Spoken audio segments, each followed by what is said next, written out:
ज़िंदगी में कुछ वक्त ऐसा भी आएगा जिस वक्त में तुम्हारे पास सोचने के लिए कुछ भी नहीं होगा, पर उसके बावजूद भी तुम्हारे मन में हजारों सवाल चल रहे होंगे।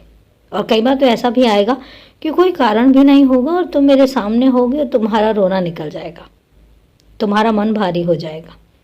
इसका मतलब ये नहीं है कि तुम दुखी हो, इसका मतलब ये होता है कि कई बार तुम्हारा जो पिछली कई चीज़ें होती हैं जो चल रही होती हैं, देखिए तुम उनको भुला बैठते हो, वो एकदम से बहुत ज़्यादा भारी हो जाती हैं और इसके बाद तुम्हारी आंखों से आंसू निकल आते हैं। तो इसको होने दो, कोई बड़ी बात नहीं है और चिंता की भी बात नहीं है।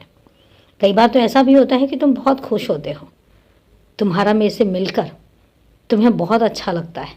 जब तुम मुझसे मिलते हो तो तुम्हें बहुत खुशी होती है और उस खुशी में भी तुम्हारे आंसू निकल आते हैं। तो वो भी बहुत सब कुछ ठीक है, कुछ भी ऐसा नहीं है कि जहाँ पर तुम्हें ये लगे कि नहीं तुम्हारे साथ कुछ गलत हो रहा है या तुम्हें रोना क्यों आ रहा है। अगर ऐसे हालात आते हैं तो उनमें अपने आप को हमेशा स्थिर रखो, ज़्यादा परेशान होने की ज़रूरत नहीं है। और हाँ, खाना पीना समय पर लिया करो।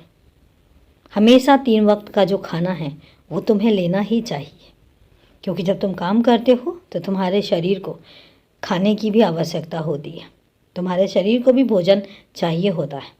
और इसीलिए अपना ध्यान पूरे तरीके से रखो। ज़्यादा परेशान होने की ज़रूरत नहीं है, ज़्यादा सोचने की भी ज़रूरत नहीं है। बस खुश रहा करो, हमेशा खुश रहा करो। और अभी के लिए शुभ रात्रि मेरे बच्चे। मैं हमेशा तुम्हारे साथ हूँ और हमेशा तुम्हारे साथ रहूँगा, ये कभी मत भूलना। खुश रहो, बहुत खुश रहो।